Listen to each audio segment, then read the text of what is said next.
ETV ప్రేక్షకులకి నమస్కారం. Triplex detergent soap సుమ్మస్తు కార్యక్రమానికి స్వాగతం.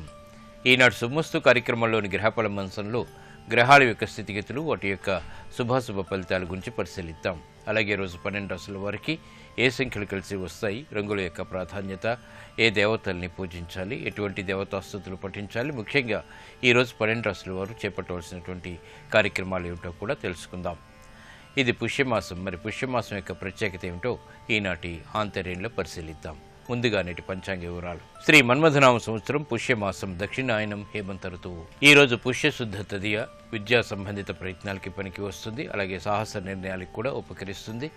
వారం జయవారం లేదా మంగళవారం. ఈరోజు చేపట్టేటువంటి కందుల దానం, శ్రీ సుబ్రహ్మణ్య స్వామి యొక్క అభిషేకం ఉత్తమ ఫలితాలను కలిగిస్తుంది. కుజుడు ద్వారా ఏర్పడేటువంటి ప్రతికూల పరిస్థితులను దూరం చేస్తుంది. రుణ ఒత్తిడిని కూడా దూరం చేస్తుంది. ఈరోజు నక్షత్రం శ్రవణ నక్షత్రం. ఈ శ్రవణ నక్షత్రంలో ఈరోజు పుట్టేటువంటి వారికి ఏ పాదంలో పుట్టినప్పటికీ కూడా దోషం లేదు, శుభప్రదమైనది. అలాగే ఈ తర్వాత వచ్చేటువంటి ధనిష్ట నక్షత్రంలో పుట్టేటువంటి వారికి కూడా దోషం లేదు, శుభప్రదం.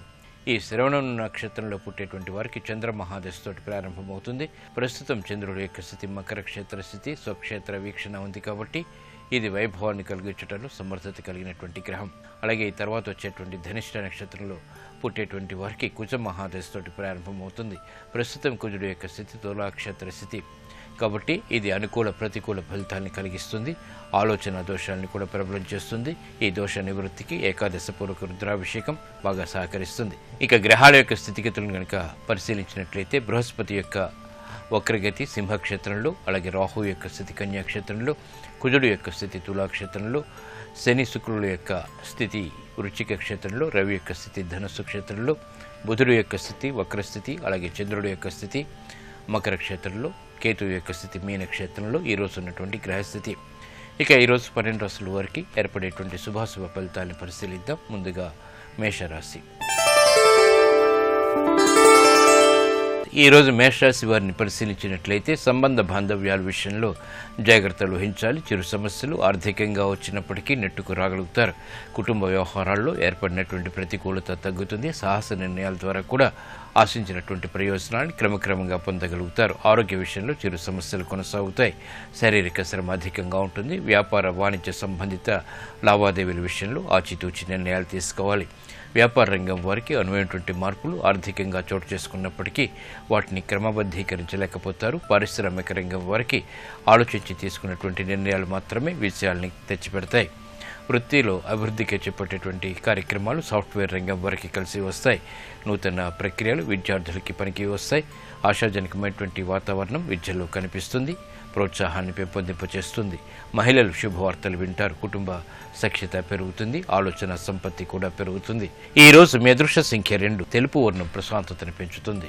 ప్రతికూల పరిస్థితులను దూరం చేస్తుంది. అనుకూల దైవం ఆంజనేయ స్వామి. ఈ రోజు ఈ రాశి వారు ఆంజనేయ స్వామిని దర్శించి తమలపాకులతో కూడినటువంటి పూజాది కార్యక్రమాలు భక్తి శ్రద్ధలతో నిర్వహించడం ద్వారా మానసిక ధైర్యం పెరుగుతుంది. గ్రహ అతి ప్రతికూలతని దూరం చేసుకోగలుగుతారు. కోర్టు సంబంధిత వ్యవహారాలు, ప్రక్రియలు, సంభాషణలు ఈరోజు మీకు లాభిస్తాయి.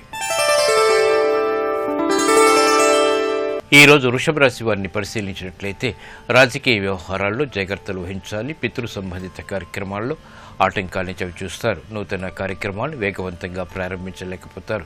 సంబంధ బాంధవ్యాల విషయంలో కూడా తగు జాగ్రత్తలు తప్పనిసరి. నూతన ఒప్పందాలు వ్యాపారపరంగా చేపట్టినప్పటికీ ఆశించినటువంటి ప్రయోజనాలను వెంటనే పొందలేకపోతారు. వ్యవహారాల్లో చుక్కెదురు పరిస్థితుల్ని వేగవంతంగా అధిగమించలేకపోతారు.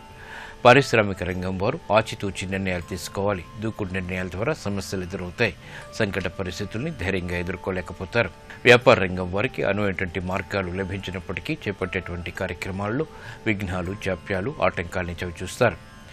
వైద్య వృత్తి వారికి చేపట్టేటువంటి కార్యక్రమాలు మాత్రం ప్రోత్సాహాన్ని కలిగిస్తాయి. వృత్తిలో అభివృద్ధికి చేపట్టేటువంటి కార్యక్రమాల్లో ఆశించినటువంటి ప్రయోజనాలు ఆలస్యంగానైనా పొందగలుగుతారు. ఈ రోజు మీ అదృష్ట సంఖ్య 9. ఎరుపు వర్ణం ధైర్యాన్ని కలిగిస్తుంది. ప్రతికూల పరిస్థితులను దూరం చేస్తుంది. అనుకూల దైవం సుబ్రహ్మణ్య స్వామి.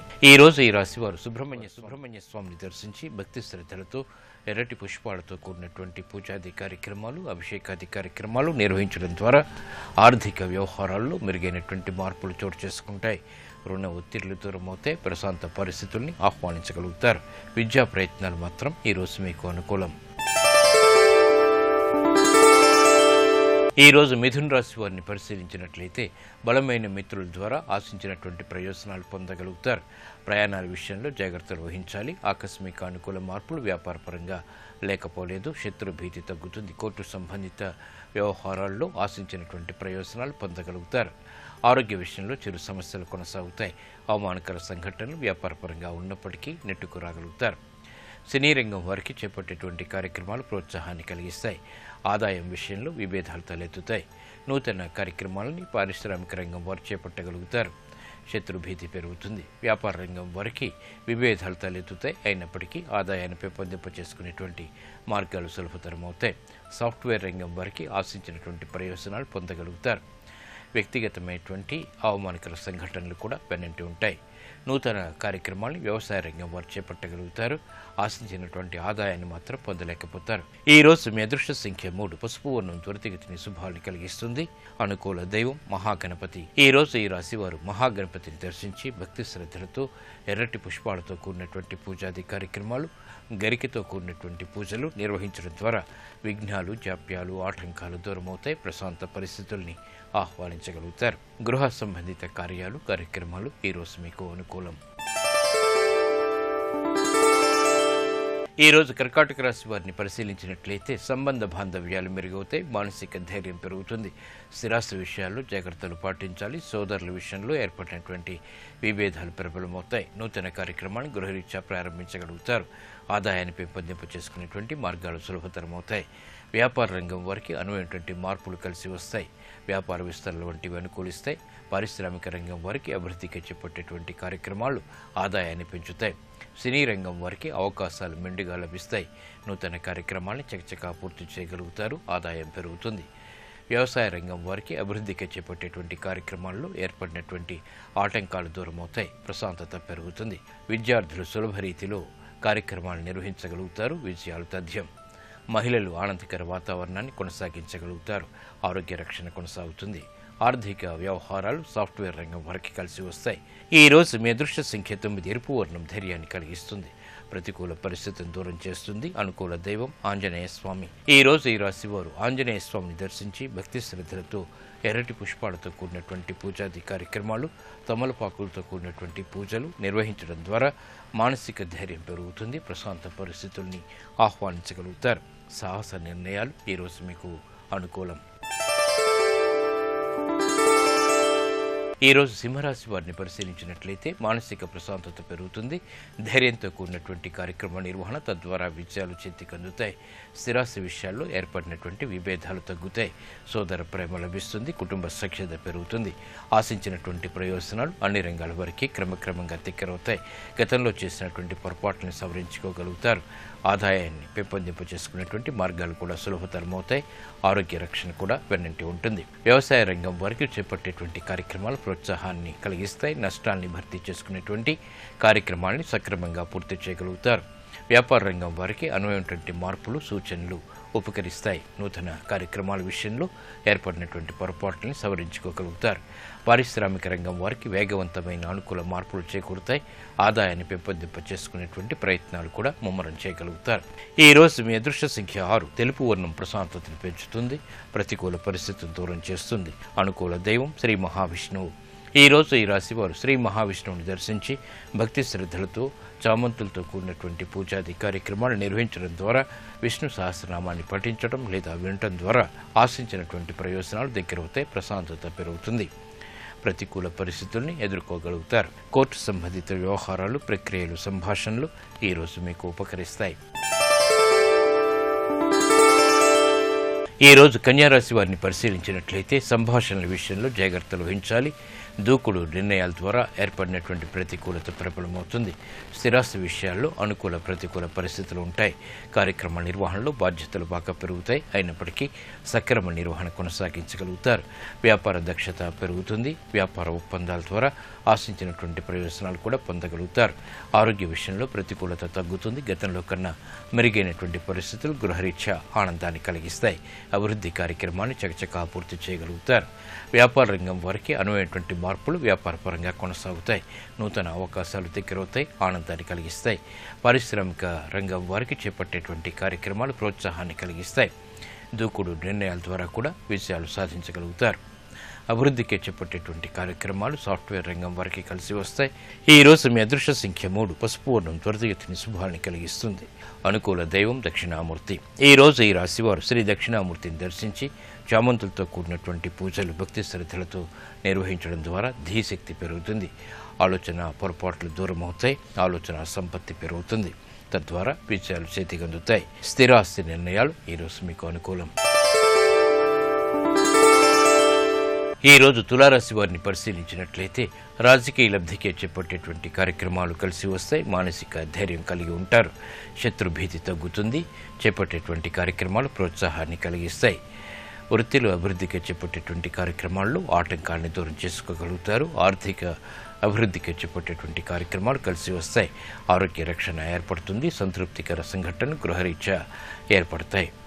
ఆర్థిక రంగం వారికి చేపట్టేటువంటి కార్యక్రమాల్లో ప్రోత్సాహం లభిస్తుంది. పారిశ్రామిక వ్యాపార రంగాల వారికి అభివృద్ధికి చేపట్టేటువంటి కార్యక్రమాలు కలిసి వస్తాయి.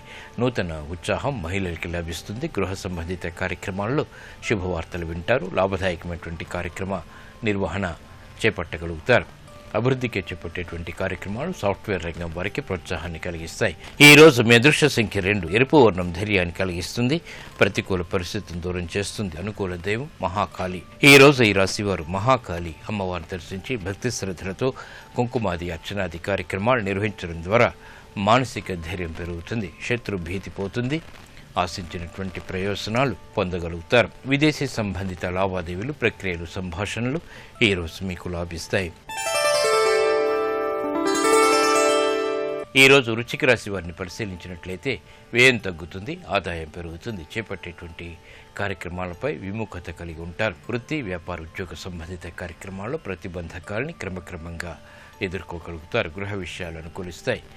ఉద్యోగ సంబంధిత నూతన ప్రయత్నాల్లో ప్రోత్సాహం మాత్రం లభిస్తుంది. విదేశీ సంబంధిత లావాదేవీల్లో ఆశించినటువంటి ప్రయోజనాలు కూడా పొందగలుగుతారు. ఆర్థిక వ్యవహారాలు పారిశ్రామిక రంగం వారికి కలిసి వస్తాయి. శ్రమ మాత్రం అధికంగా ఉంటుంది. వాణిజ్యపరమైనటువంటి వ్యవహారాల్లో వ్యాపార రంగం వారికి ఆశించినటువంటి ప్రయోజనాలు దక్కుతాయి. శుభ పరిణామాలు గృహంలో చోటు చేసుకుంటే స్త్రీలకు ఆనందాన్ని కలిగిస్తాయి. వ్యవసాయ రంగం వారికి చేపట్టేటువంటి కార్యక్రమాల్లో ఏర్పడినటువంటి విఘ్నాన్ని సవరించుకోగలుగుతారు. శ్రద్ధ పెరుగుతుంది. చేపట్టేటువంటి కార్యక్రమాలపై పట్టు బిగించడానికి చేసేటువంటి ప్రయత్నాలు కూడా కలిసి వస్తాయి. ఈ రోజు మీ అదృష్ట సంఖ్య 9. ఎరుపు వర్ణం ధైర్యాన్ని కలిగిస్తుంది. ప్రతికూల పరిస్థితులను దూరం చేస్తుంది. అనుకూల దైవం లక్ష్మీ నరసింహస్వామి. ఈ రోజు ఈ రాశివారు లక్ష్మీ నరసింహస్వామిని దర్శించి భక్తి శ్రద్ధలతో పూజాది కార్యక్రమాలు అభిషేకాది కార్యక్రమాలు నిర్వహించడం ద్వారా సంకట పరిస్థితులు దూరమవుతాయి. ప్రతిబంధకాలని ధైర్యంతో ఎదుర్కోగలుగుతారు. స్థిరాస్తి నిర్ణయాలు ఈ రోజు మీకు అనుకూలం. ఈ రోజు ధనుస్సు రాశి వారిని పరిశీలించినట్లయితే సంభాషణల విషయంలో జాగ్రత్తలు వహించాలి. చేపట్టేటువంటి కార్యక్రమాలపై చిరు సమస్యలు తలెత్తుతాయి. నూతన కార్యక్రమాల విషయంలో ఆటంకాలను చవిచూస్తారు. ఆర్థికపరమైనటువంటి విషయాలు మొదట ప్రతికూలత తర్వాత అనుకూలతని కలిగిస్తాయి. గృహ విషయాల్లో శుభవార్తలు కొనసాగుతాయి. వ్యాపార రంగం వారు ఆచితూచి నిర్ణయాలు తీసుకోవాలి. సాహస నిర్ణయాల ద్వారా నష్టాలను ఎదుర్కోవాల్సినటువంటి పరిస్థితులు తారసపడతాయి. పారిశ్రామిక రంగం వారికి చేపట్టేటువంటి కార్యక్రమాల్లో ప్రోత్సాహం ఆలస్యంగా లభిస్తుంది. అభివృద్ధికి చేపట్టేటువంటి కార్యక్రమాలు సాఫ్ట్వేర్ రంగం వారికి మొదట ప్రతికూలత తర్వాత అనుకూలతని కలిగిస్తాయి. ఓర్పుతో సహనంతో కార్యక్రమ నిర్వహణ ద్వారా స్త్రీలు శుభ పరిణామాల్ని ఆహ్వానించగలుగుతారు. విద్యార్థులు చేపట్టేటువంటి కార్యక్రమాల్లో ప్రోత్సాహాన్ని పొందగలుగుతారు. ఈ రోజు మీ అదృష్ట సంఖ్య 1. ఎరుపు వర్ణం ధైర్యాన్ని కలిగిస్తుంది. ప్రతికూల పరిస్థితులను దూరం చేస్తుంది. అనుకూల దైవం శ్రీ వెంకటేశ్వర స్వామి. ఈ రోజు ఈ రాశివారు శ్రీ వెంకటేశ్వర స్వామిని దర్శించి భక్తి శ్రద్ధలతో ఆవుపాడుతో కూడినటువంటి అభిషేకాది కార్యక్రమాలు నిర్వహించడం ద్వారా గ్రహ అతి ప్రతికూలతని దూరం చేసుకోగలుగుతారు. ముఖ్యంగా ఏలినాటి శని ద్వారా ఏర్పడేటువంటి ప్రతికూలత వ్యయం నివారింపబడతాయి. విదేశీ సంబంధిత లావాదేవీలు ప్రక్రియలు ఈరోజు మీకు లాభిస్తాయి. ఈ రోజు మకర రాశి వారిని పరిశీలించినట్లయితే బలమైన మిత్రుల ద్వారా ఆశించినటువంటి ప్రయోజనాలు పొందగలుగుతారు. ప్రయాణాల విషయంలో జాగ్రత్తలు వహించాలి. ఆకస్మిక అనుకూల మార్పులు వ్యాపారపరంగా లేకపోలేదు. శత్రు భీతి తగ్గుతుంది. కోర్టు సంబంధిత వ్యవహారాల్లో ఆశించినటువంటి ప్రయోజనాలు పొందగలుగుతారు. ఆరోగ్య విషయంలో చిరు సమస్యలు కొనసాగుతాయి. అవమానకర సంఘటనలు వ్యాపారపరంగా ఉన్నప్పటికీ నెట్టుకు రాగలుగుతారు. సినీ రంగం వారికి చేపట్టేటువంటి కార్యక్రమాలు ప్రోత్సాహాన్ని కలిగిస్తాయి. ఆదాయం విషయంలో విభేదాలు తలెత్తుతాయి. నూతన కార్యక్రమాలని పారిశ్రామిక రంగం వారు చేపట్టగలుగుతారు. శత్రుభీతి పెరుగుతుంది. వ్యాపార రంగం వారికి విభేదాలు తలెత్తుతాయి. అయినప్పటికీ ఆదాయాన్ని పెంపొందింప చేసుకునేటువంటి మార్గాలు సులభతరం అవుతాయి. సాఫ్ట్వేర్ రంగం వారికి ఆశించినటువంటి ప్రయోజనాలు పొందగలుగుతారు. వ్యక్తిగతమైనటువంటి అవమానకర సంఘటనలు కూడా వెన్నంటి ఉంటాయి. నూతన కార్యక్రమాలను వ్యవసాయ రంగం వారు చేపట్టగలుగుతారు. ఆశించినటువంటి ఆదాయాన్ని మాత్రం పొందలేకపోతారు.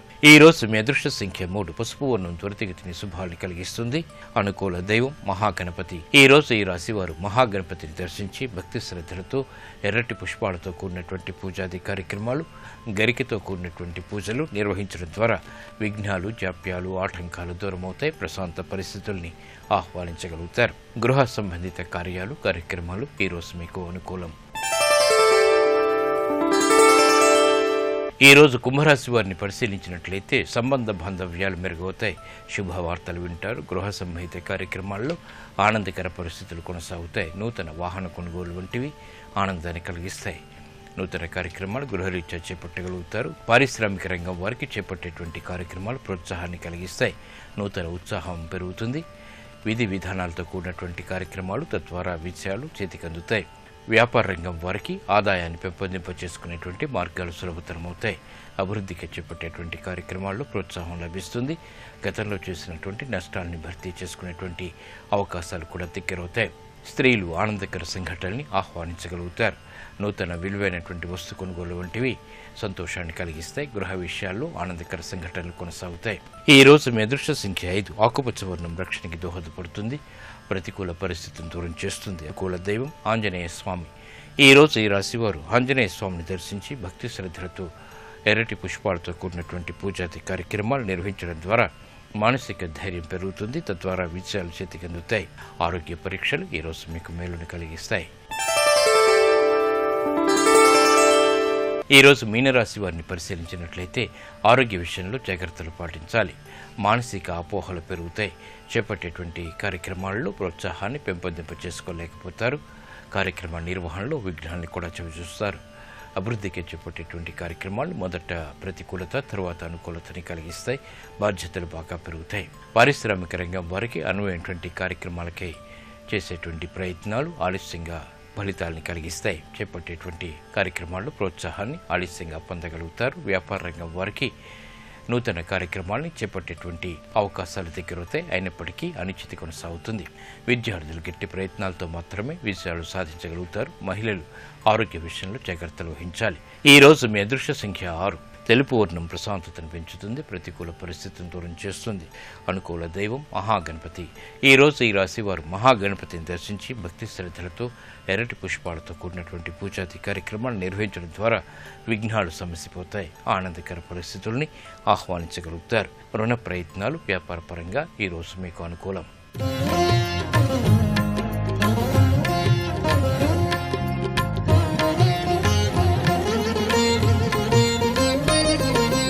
హేమంత ఋతువులో వచ్చేటువంటి పుష్యమాసానికి చాలా ప్రత్యేకత ఉంది.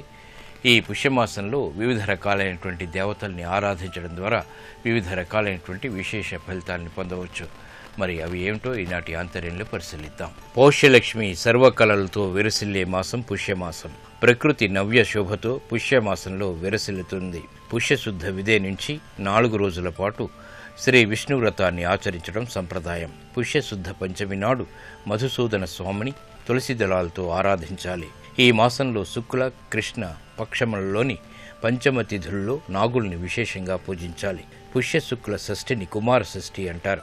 పుష్యశుద్ధ ఏకాదశిని పుత్రద ఏకాదశిగా వ్యవహరిస్తారు. శ్రీహరిని ఏకాదశి నాడు సుగంధ పుష్పాలతో విష్ణునామ సహస్రయుక్తంగా ఆరాధించడం ద్వారా శుభ ఫలితాలు ఏర్పడతాయి. అలాగే పుష్యశుద్ధ చతుర్దశి నాడు విరూపాక్ష వ్రతం చేస్తారు. శివారాధన ఈ రోజు ఉత్తమ ఫలితాలను కలిగిస్తుంది. పుష్య పౌర్ణమి ఎంతో విశేషమైనది. ఈ పూర్ణిమని తమిళనాడులో పూసం పేరిట వివిధ దేవతల్ని ఆరాధన చేస్తారు. పుష్యమాసంలో వచ్చేటువంటి అమావాస్యని చొల్లంగి అమావాస్య అంటారు. ఈ అమావాస్య నాడు చేసేటువంటి నదీ స్నానం, సముద్ర స్నానం గ్రహదోషాలని నివారిస్తుంది. పుష్యమాసంలో వచ్చేటువంటి ప్రధాన పండగల సమాహారం భోగి, సంక్రాంతి, కనుమ. సూర్యుడు మకర సంక్రమణం సందర్భంగా మకర సంక్రాంతి నిర్వహించుకుంటాం. సంక్రాంతి నుంచి ఉత్తరాయణ పుణ్యకాలం కూడా ప్రారంభమవుతుంది. ఇలాంటి విశేష తిథులతో కూడినటువంటి పుష్యమాసం ఆ రోజు చేపట్టేటువంటి కార్యక్రమాలు శుభ ఫలితాన్ని కలిగిస్తాయి.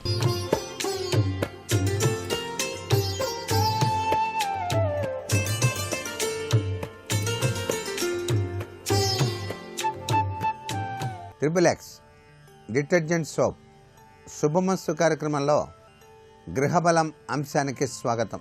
వాస్తుశాస్త్రంలో ప్రతి ఒక్కరూ కూడాను పాటించవలసినటువంటి ముఖ్య నియమాల్లో సహసిద్ధంగా మనమంతా కూడాను సొంత ఇంటిలో లేక అద్దె ఇంటిలో పడుకునేటువంటి బెడ్రూమ్లో మంచాన్ని తూర్పు ఉత్తర గోడకు తాకకుండా వేసుకోవాలి. ఆ విధంగా తూర్పు గోడకు ఉత్తర గోడకు కనుక తాకినట్లయితే కించిత్తు అనర్థదాయకమైనటువంటి విశేషాంశాలు జరుగుతాయి. సరిగా నిద్రపట్టకపోవడం, పీడకల వంటి రావటం లాంటి సంఘటనలు కూడా జరుగుతాయి. మంచం మీద నుంచి కిందకి దిగేటప్పుడు తూర్పుగా దిగేటట్టుగా మీరు మీ యొక్క బెడ్రూమ్లో మంచాన్ని అమర్చుకోవాల్సిన పరిస్థితి ఎంతైనా ఉంటుంది. ఇలా గనక ఉన్నట్లయితే చాలా చక్కగా హాయిగా ఆనందంగా నిద్రించడానికి ఆస్కారం అత్యధికంగా ఉంటుంది.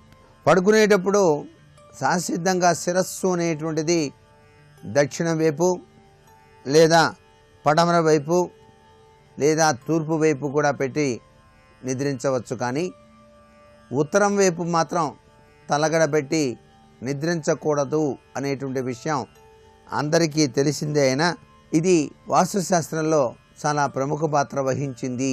నిద్రపోవుట అనేటువంటి విశేషాంశం. రెండు మంచాలు కలిపి ఒక మంచంగా ఎప్పుడు పడకను ఏర్పాటు చేసుకోవటం అనర్థదాయకం. అట్లా గనక ఉన్నట్లయితే అనేక రకాలైనటువంటి పీడకలు, మానసిక అశాంతి ఏర్పడతాయి. కాబట్టి మంచం అనేటువంటిది ఒకే మంచంగా ఉంచుకొని ఏర్పాటు చేసుకొని నిద్రించడమే సర్వశ్రేయోదాయకము అనేటువంటి విషయాన్ని గుర్తుపెట్టుకోవాలి. బెడ్రూమ్లో ఎప్పుడూ కూడాను చెప్పులు వంటివి కానీ తిరగని వాచీలు వంటివి కానీ ఎప్పుడూ కూడా ఉండకూడదు. ఆహ్లాదకరమైనటువంటి చిత్రాల్ని గోడలకు ఉంచుకోవచ్చు.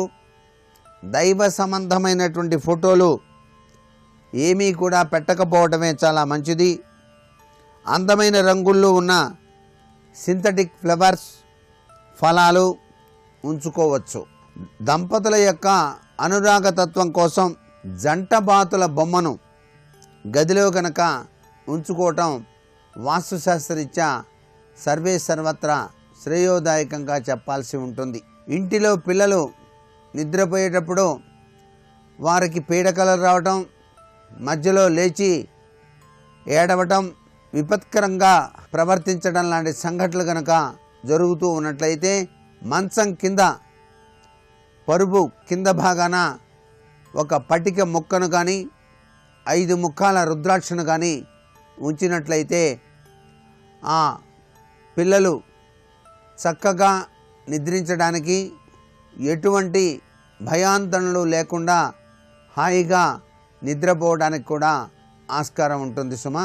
వెలుగుతున్నటువంటి దీపం దగ్గర కనుక క్రిస్టల్ బాల్స్ వేలాడదీసినట్లయితే పిల్లలు చదువుకునే గదిలో టేబుల్ పైన ఎడ్యుకేషన్ టవర్ని కనుక పెట్టినట్లయితే గదిలో వాడే దుప్పట్లు కూడాను ఆకుపచ్చ రంగులో కనుక ఉన్నట్లయితే చదువు పట్ల ఆ పిల్లలకు శ్రద్ధ ఎక్కువగా కలిగి చక్కగా విద్యలో రాణించడానికి ఆస్కారం అత్యధికంగా ఉంటుంది.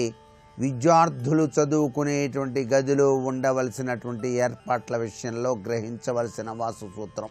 పిల్లల గదిలో ఆకుపచ్చ బెడ్ లైట్ నిరంతరం కూడాను వెలుగుతూ ఉండటం చాలా మంచిది. చదువుకునేటప్పుడు వాళ్ళు తూర్పు ఉత్తర ముఖాలుగా ఉండి పుస్తక పఠనం కనుక చేస్తే చాలా చక్కటి యోగవంతమైన సత్ఫలితాన్ని పొందడానికి కూడా ఆస్కారం ఉంటుంది. హాలులో ఫ్యాన్కి ఎదురు బెదురుగా 2 పిల్లన గ్రోవి కనుక కట్టినట్లయితే దుష్టగ్రహాలు ఏమీ కూడా మీ యొక్క హాలులోనికి ప్రవేశించకుండా రక్షింపజేసుకోవడానికి వాస్తుశాస్త్రరీత్యా చాలా చక్కటి ఉపాయంగా ప్రతి ఒక్కరూ కూడా గ్రహించాలి. ప్రతి ద్వారానికి వెనుక భాగంలో ఒక దైవీశక్తమైనటువంటి తత్వంలో విరాజిల్లేటువంటి చిన్ని గంటలు గనక వేలాడదీసినట్లయితే దుష్ట శక్తులు అనేటువంటివి ఇంటిలోనికి ప్రవేశించవు. ఒక విధమైనటువంటి తెలియనటువంటి శక్తులు, కంటికి కనిపించనివి ఇంటిలోనికి ప్రవేశించకుండా ఆనందకరమైనటువంటి ప్రభావంతో జీవితాన్ని గడపడానికి ఆస్కారం ఎక్కువగా కనిపిస్తుంది. ఇంట్లో గదుల్లో కానీ బయట ఉన్నటువంటి శౌచాలయాల్లో కానీ తలుపులు ఎప్పుడూ కూడాను తెరిచి ఉంచకండి. శౌచాలయం తలుపులు ఎప్పుడూ కూడాను మూసే ఉంచాలి. వాడుకునేటప్పుడు తెరిచి లోపలికి వెళ్ళటం, వాడుకున్న తర్వాత వాటిని మూసివేయటం లాంటి అలవాటు చేసుకోవడం చాలా మంచిది. దీనివల్ల చెడు సంబంధమైనటువంటి శక్తులు ఇంటిలోనికి రాకుండా చక్కగా గృహమంతా కూడాను పరమ పావనంగా ఉండటానికి ఆస్కారం ఉంటుంది. డైనింగ్ టేబుల్ను పడమర దక్షిణం వైపు ఎక్కువగా అమర్చుకోవడం చాలా మంచిది. అది చతురస్రాకారంలో ఉంటే ఇంకా మంచిది. డైనింగ్ టేబుల్ కోడిగుడ్డు ఆకారంలో మాత్రం ఎప్పుడూ కూడాను టేబుల్స్ అనేటువంటివి ఉంచకూడదు. టేబుల్ పైన గ్లాసులో నీళ్లు పోసి మంచి పుష్పగుచ్ఛాన్ని ఆ నీటిలో ఉంచండి. చిన్న బుట్టలో కనీసం 4 రకాల ఫలాల్ని కూడా ఉంచవచ్చు ఈ యొక్క డైనింగ్ టేబుల్ మీద. డైనింగ్ టేబుల్ దగ్గర ఏర్పాటు చేసుకునేటువంటి కుర్చీలు కూడా సరి సంఖ్యలో ఉండాలి. బేసి సంఖ్యలో మాత్రం ఎప్పుడూ ఉండకూడదు. ఇది అందరూ కూడా గుర్తుపెట్టుకోండి. మనం భోజనం చేసేటప్పుడు అండి తూర్పు ముఖంగా కానీ ఉత్తర ముఖంగా కానీ కూర్చొని భోజనం చేయడం చాలా మంచిదిగా మనకు వాస్తుశాస్త్రం తెలియజేస్తోంది. భోజనానికి ముందు పొడి అన్నాన్ని ఒక ముద్దగా చేసి కళ్ళకు అద్దుకొని ఆ ముద్దని ఒక పక్కకు పెట్టండి. తదుపరి అన్నం కూర కలిపినటువంటి మరొక ముద్దను కళ్ళకు అద్దుకొని పక్కన పెట్టండి. భోజనానంతరం ఇంట బయట పెట్టండి. ఆ ముద్దలను కాకి, కుక్క, మరేదైనా సరే జీవి తినవచ్చు. దీనినే భూతబలి అని చెప్పేసి కూడా అంటాం. ఈ ప్రక్రియను ఇంటి యజమాని మాత్రమే చేయాలి.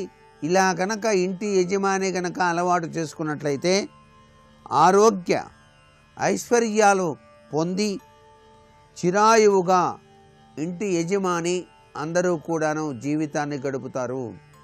అంటే ఆరోగ్యం, ఆయుష్ వృద్ధి చెందడానికి ఇది చాలా చక్కటి యోగవంతమైన మార్గంగా ప్రతి ఒక్కరూ కూడాను గ్రహించాలి. అలాగే ఇంట్లోని హాలులో తూర్పు ఉత్తరాలలో ఆసక్తి ఉన్నటువంటి వారు చేపల తొట్టిని అంటే యాక్వేరియం అంటారు, దాన్ని పెట్టుకోవచ్చు. దీనివల్ల కూడాను వాస్తు దోషాలు హరించి దుష్టగ్రహ పీడల నుంచి విముక్తులు కావడానికి ఆస్కారం ఉంటుంది. కానీ అందులో ఫ్లవర్ హారన్, అర్వానా చేపను పెంచితే మంచిది. గృహంలో నివసించేటువంటి వారు సుఖశాంతులతో వర్ధిల్లాలి అంటే బుధవారం రోజున జనపనారతో చేసినటువంటి ఉట్టిలో పసుపు కుంకుమలతో అలంకరించినటువంటి బూడిద గుమ్మడికాయను సింహద్వారం పైన వేలాడగట్టాలి. గుమ్మడికాయ కుళ్ళిపోతోందండి ఎన్నిసార్లు పెట్టినా అని చెప్పేసి భావించేవాళ్ళు బుధవారం నాడు పసుపు కుంకుమ చల్లి ఆ జనపనార ఉన్నటువంటి ఉట్టితో ఆ యొక్క గుమ్మడికాయను కనుక సింహద్వారానికి ఎదురుగా కనుక వేలాడదీయటం సర్వత్రా కూడాను సుఖదాయకవంతమైన ప్రభావాన్ని, నరదృష్టి దోష నివారణకు చాలా చక్కగా సహకరించేటువంటి విశిష్ట లక్షణంగా వాస్తుశాస్త్రరీత్యా గ్రహించాలి. ఇంట్లో నుంచి మీరు డబ్బు ఇతరులకు ఇవ్వాలి అని చెప్పేసి భావన చేసినప్పుడు గురువారం సాయంత్రం నుంచి శుక్రవారం రాత్రి వరకు కూడా ఎవరికి ఇవ్వకూడదు అనేటువంటి నియమాన్ని పెట్టుకొని చూడండి. అలా గనక చేసినట్లయితే తప్పనిసరిగా చాలా చక్కటి యోగవంతమైనటువంటి అభివృద్ధికరం జరుగుతుంది.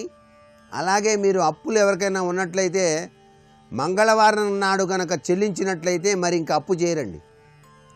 మంగళవారం నాడు గనక అప్పులు తీర్చినట్లయితే తిరిగి అప్పు చేయవలసినటువంటి పరిస్థితి మాత్రం రాదు అనేటువంటి విషయాన్ని కూడా మనం గృహబల రీత్యా అర్థం చేసుకోవాలి.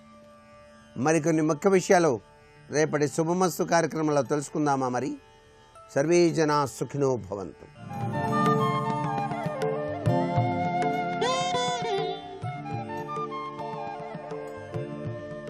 సుబ్రహ్మణ్యం సుబ్రహ్మణ్యం హర హర శివ శివ సుబ్రహ్మణ్యం సుబ్రహ్మణ్యం సుబ్రహ్మణ్యం శివ శివ హర హర సుబ్రహ్మణ్యం సుబ్రహ్మణ్యం సుబ్రహ్మణ్యం హర హర శివ శివ సుబ్రహ్మణ్యం సుబ్రహ్మణ్యం సుబ్రహ్మణ్యం శివ శివ హర హర సుబ్రహ్మణ్యం. శంకరాచార్యుల వారి అవతారం రాకపూర్వం కుమరిల భట్టు యొక్క అవతారం వచ్చింది కనుకనే అసలు వేద ప్రమాణం నిలబడింది, యజ్ఞయాగాది క్రతువులు నిలబడ్డాయి. దానికంతటికీ కారణం సుబ్రహ్మణ్యుడే. ఈ జాతి రుణబడిపోయింది సుబ్రహ్మణ్యుడికి, సనాతన ధర్మం రుణబడింది సుబ్రహ్మణ్యుడికి. ఆయన మహానుభావుడు నిలబెట్టినవాడు. ఆయన శంకరాచార్యుల వారి అవతారం వచ్చి శంకరాచార్యుల వారు కుమరిల భట్టు దగ్గరికి వచ్చేటప్పటికే తుషాగ్ని ప్రవేశం చేశారు. కర్మిష్టి కదూ, ఎంత నేను వ్యతిరేకించినటువంటి విశ్వాసమైన వాళ్ళ గురువుల దగ్గర శిష్యుడిలా కూర్చుని వాళ్ళ పాఠాలు నేర్చుకున్నాను, అందులో తప్పులు ఖండించడానికి. ఒక గురువు గారి దగ్గర పాఠం నేర్చుకుని ఆ గురువు యొక్క సిద్ధాంతమే ఖండించాలని కాపక్ష్యమైనటువంటి బుద్ధితో శిష్యుడిగా కూర్చున్నాను కనుక ఆ పాపాన్ని పోగొట్టుకోవడానికి నాకు ప్రాయశ్చిత్తం ఒక్కటే, తుషాగ్ని యందు ప్రవేశిస్తాను. పెద్ద మంటలో పడిపోతే 2 నిమిషాల్లో మరణిస్తాను. అలా కాదు, ఎన్నో రోజులు ఆయన దగ్గరకు వచ్చి నమస్కారం చేసి మంచి బుద్ధిమంతుళ్ళ విన్నాను. చివరికి దాన్నే ఖండించాను. అందుకు నా పాపం పోవడానికి పెద్ద ఊక రాసి పోసి అంటిస్తాను, అంటించి అందులో కూర్చుంటాను. ఊక భగ్గని మండదు, అది మెల్లిమెల్లిగా మెల్లిమెల్లిగా కాలుతూ వస్తుంది. ఏదో మనం ఒక బాగా ఉడికించేటటువంటి పాత్రలో దుంపని పెడితే ఉడికి మెత్తగా ఎలా అయిపోతుందో అలా అది ఒక్కొక్క పక్క నుంచి కాలుతూ వస్తుంది. ఏదో కుడితొడ వైపు వచ్చిందనుకోండి, కుడితొడ అంత దగ్ధమైపోయి మాంసపు ముద్దలు ఊడి పడిపోయి మొత్తం ఎముకలు పైకొస్తాయి. ఆ తర్వాత కాళ్ళ దగ్గరికి ఎడుతుంది, తర్వాత పాదాల దగ్గరికి ఎడుతుంది, తర్వాత ఎడమతొడ వైపు వస్తుంది, తర్వాత పృష్ఠభాగానికి ఎడుతుంది. అలా కాల్చి కాల్చి కాల్చి చంపుతుంది. నా వలన గురువుగారు పాఠం చెప్పిన వారు ద్రోహానికి గురయ్యారు కనుక ప్రాయశ్చిత్తంగా తుషాగ్నిలో మరణిస్తానని అగ్ని సంభవుడై అగ్నిహోత్రము నుండి విడుదల చేయబడినటువంటి తేజస్సు వలన జన్మించినవాడు కనుక అగ్నిహోత్రమునందే లయమైపోయాడు. కుమరిల భట్టుగా వచ్చినటువంటి అవతారం అగ్ని ఎందే ప్రవేశించింది. మళ్ళీ తుషాగ్ని ఎందుండగా శంకరాచార్యుల వారు వచ్చారు. వచ్చి శంకర భగవత్పాదుల యొక్క దర్శనం చెయ్యగానే ఒంటి మీద నవనీతం పోసినట్టుగా సంతోషపడ్డాడు. వెంటనే శంకరాచార్యుల వారు చెప్పినటువంటి జ్ఞాన సిద్ధాంతాన్ని భక్తిని అంగీకరించారు. కానీ నేను తుషాగ్ని ప్రవేశం చేసేశాను, ఒళ్ళు తగలబడిపోయింది, ఇక ఎలాగో కొద్దిసేపట్లో మరణిస్తాను.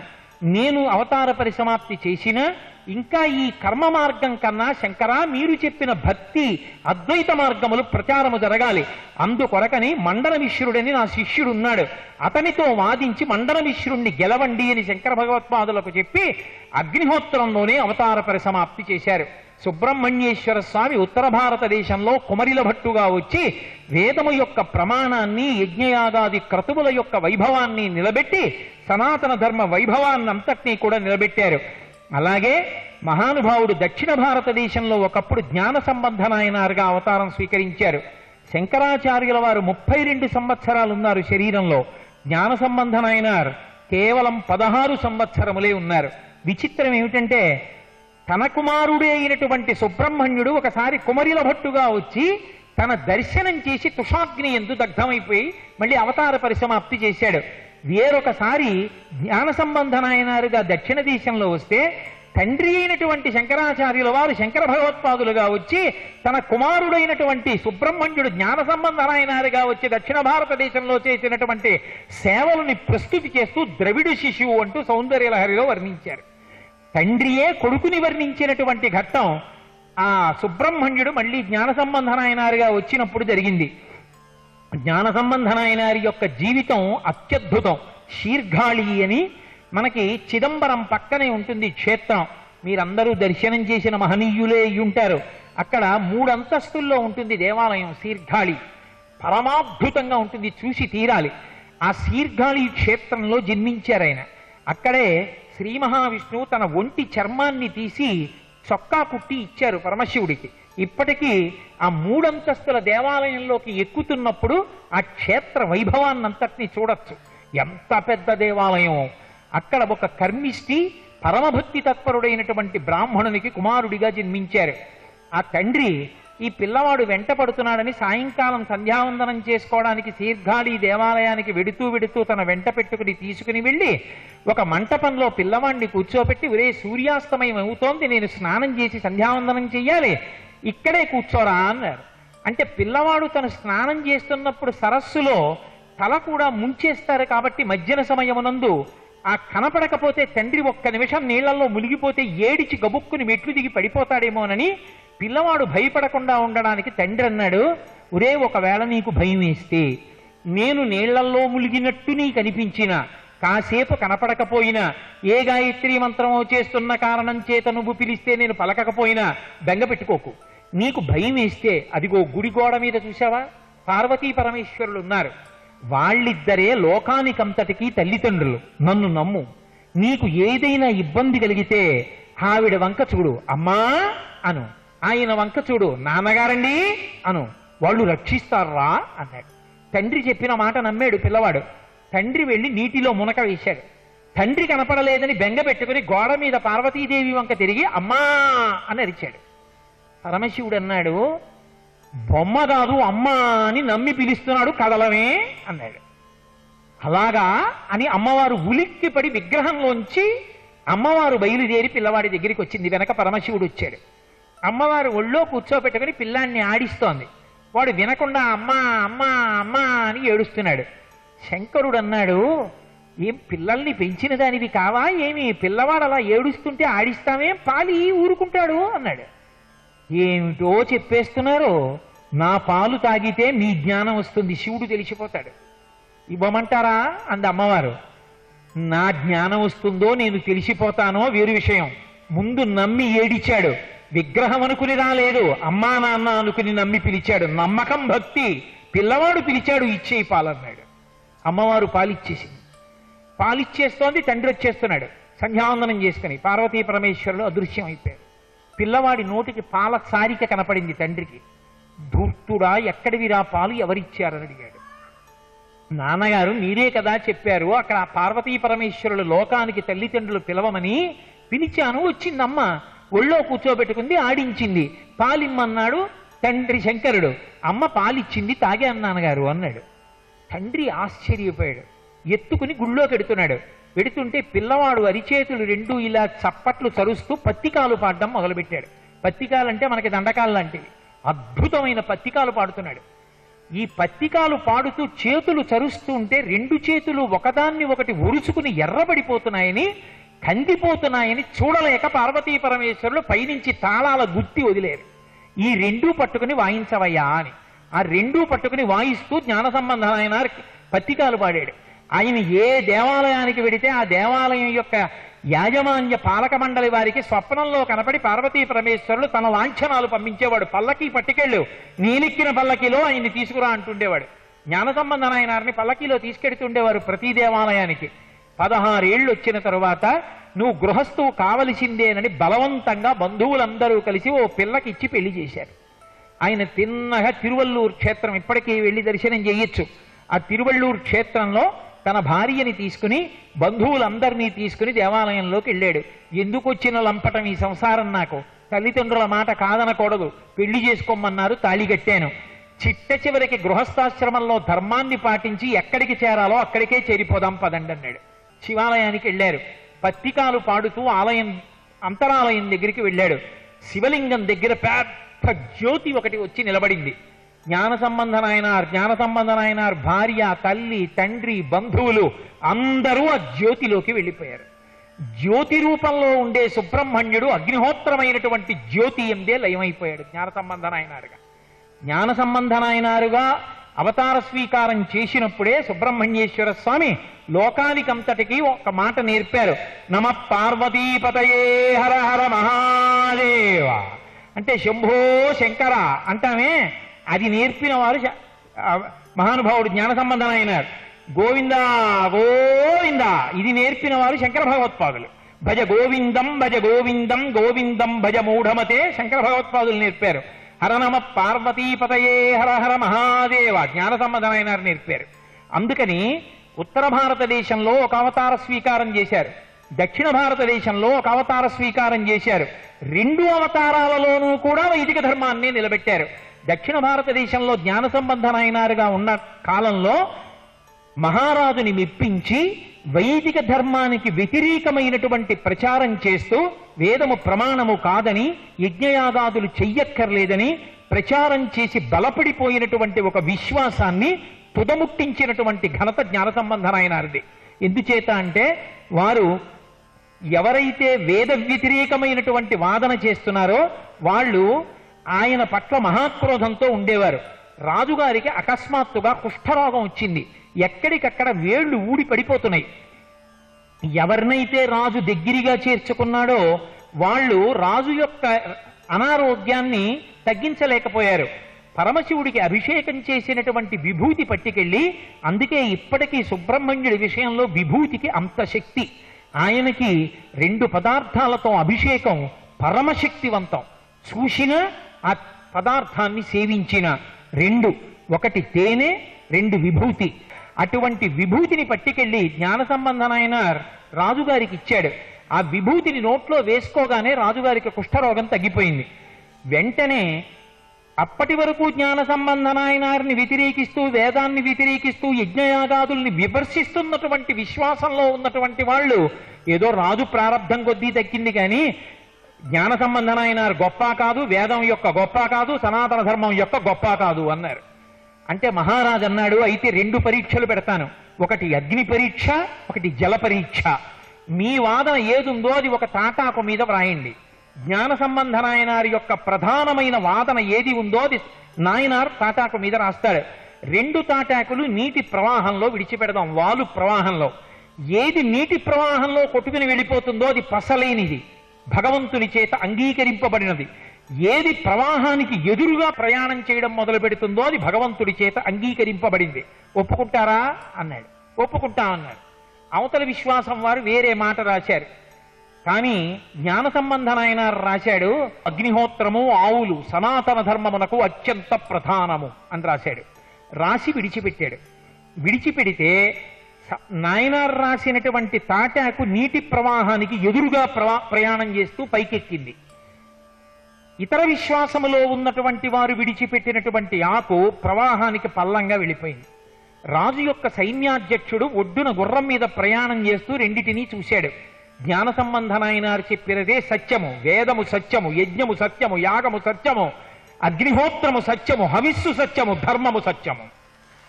ఇవే సనాతన ధర్మమే ప్రాతిపదిక అని నిరూపణం చేశాడు. 2వ పరీక్ష, ఎవరు ఏది ప్రమాణం అనుకుంటున్నారో అది ఆకుల మీద రాసి అగ్నిహోత్రంలో పడేయాలి. ఏది కాలి బూది అయిపోతుందో అది ప్రమాణం కాదు. ఏది కాలకుండా అగ్నిహోత్రం వెలిగిన తరువాత కూడా అలాగే ఉండిపోతుందో అది ప్రమాణం అన్నారు. మళ్ళీ జ్ఞాన సంబంధనాయనారు ఇదే రాసి అగ్నిహోత్రంలో వేశాడు. ఎదురు విశ్వాసం వాళ్ళు వేరొకటి వేశారు, అది దగ్ధమై బూది అయిపోయింది. జ్ఞాన సంబంధనాయనారు రాసినటువంటి వాక్యం ఆ పచ్చి ఆకు అలాగే ఉండిపోయింది. ఉండిపోతే దక్షిణ భారతదేశం అంతా కూడా అవైదికమైనటువంటి విశ్వాసములు నశించిపోయి మళ్ళీ సనాతన ధర్మము వెల్లివిరిసింది. 16 సంవత్సరములే ఉన్నాడు జ్ఞాన సంబంధనాయనారు. 32 ఏళ్లు శంకర భగవత్పాదులు ఉన్నారు. తన తండ్రి అయినటువంటి శంకర భగవత్పాదులు అవతార స్వీకారం చేసేటప్పటికే ఉత్తర భారతదేశంలో ఒక అవతారంతో వేదాన్ని నిలబెట్టారు, దక్షిణ భారతదేశంలో ఒక అవతారంతో వేదాన్ని నిలబెట్టారు. 2 వైపులా కూడా వేదాన్ని నిలబెట్టి శంకర భగవత్పాదులుగా తన తండ్రి అయినటువంటి పరమశివుడు అవతార స్వీకారం చేసి వచ్చి మనుష్యుల మనస్సులలో ఉండేటటువంటి అజ్ఞానాన్ని తొలగించి వేదము యొక్క ప్రమాణాన్ని నిలబెట్టి వేదాంతర్గతమైన అద్వైత సిద్ధాంతాన్ని ప్రచారం చేస్తున్నప్పుడు ఆయన యొక్క వాదనలకి ఎనలేని బలాన్ని చేకూర్చి పక్కన ఆధారంగా నిలబడినటువంటి మహానుభావుడు సుబ్రహ్మణ్యేశ్వర స్వామి. అందుకే ఎక్కడెక్కడ సుబ్రహ్మణ్యారాధన జరుగుతుందో, ఎక్కడెక్కడ సుబ్రహ్మణ్య ప్రసాద స్వీకారము జరుగుతుందో అక్కడక్కడ వేదము యొక్క ప్రమాణము నిలబడుతుంది. అక్కడక్కడ అందరికీ కావలసినటువంటి కోరికలన్నీ ఈడేరుతాయి. అంతటి గొప్ప శక్తి కలిగినటువంటి మహానుభావుడిగా సుబ్రహ్మణ్యేశ్వర స్వామి వారు కీర్తింపబడ్డారు. ఆయన సంహరించినటువంటి రాక్షసులు అనేకానేకము. ఆయన దేవసేనాపతి అని పిలుస్తాం. దేవసేనకి ఆధ్యక్షంలో అభిషిక్తుడయ్యాడు అని. దేవసేన అంటే దేవతల యొక్క సైన్యము బాహ్యార్థం. గుహుడు ఆయనకి ఇంకొక నామం. గుహుడు అంటే దేవసేనని రక్షించేవాడు అని. దేవసేనకి అధిపతి అయిన వాడు ఏం చెయ్యాలి? తన సైన్యాన్ని రక్షించుకోవాలి. తన సైన్యాన్ని రక్షించుకుంటాడు కాబట్టి గుహుడని పేరు కాదు. ఆత్మగుహయందు ఆత్మగా నిలబడి ఉండేటటువంటి శాశ్వత స్వరూపుడు కనుక ఆయనకి గుహుడు అని పేరు. దేవసైన్యాధ్యక్షుడు అన్న మాటకు అర్థం ఏమిటంటే దివ్ అంటే కాంతి. దేవతలు రాక్షసులు ఎక్కడో ఉండరు. ఈ భూమండలంలో మీరు ఏ ఒక వ్యక్తిని తీసుకోండి, ఎక్కడో కంచికామకోటి పీఠాధిపత్యం వహించినటువంటి మహాపురుషులైన చంద్రశేఖరేంద్ర సరస్వతి వంటి మహాపురుషులు ఎక్కడో ఉంటారు. పూర్తిగా మంచివాళ్ళు కానీ పూర్తిగా చెడ్డవాళ్ళు కానీ ఎక్కడా ఉండరు. మంచి ఉంటుంది, చెడు ఉంటుంది, రెండూ ఉంటాయి ప్రతి మనిషిలో. దేని పాళ్ళు ఎక్కువ అన్నదాన్ని బట్టి అతని యొక్క శీల వైభవం నిర్ణయింపబడుతుంది. అసంబద్ధమైన ఆలోచనలు మనసులో రాకుండా ఉండాలి అంటే, మనసులలో మంచితనం నిలబడాలి అంటే సుబ్రహ్మణ్య ఆరాధనము జరగాలి. సర్వం శ్రీ ఉమామహేశ్వర పరబ్రహ్మార్పణమస్తు. స్వస్తి.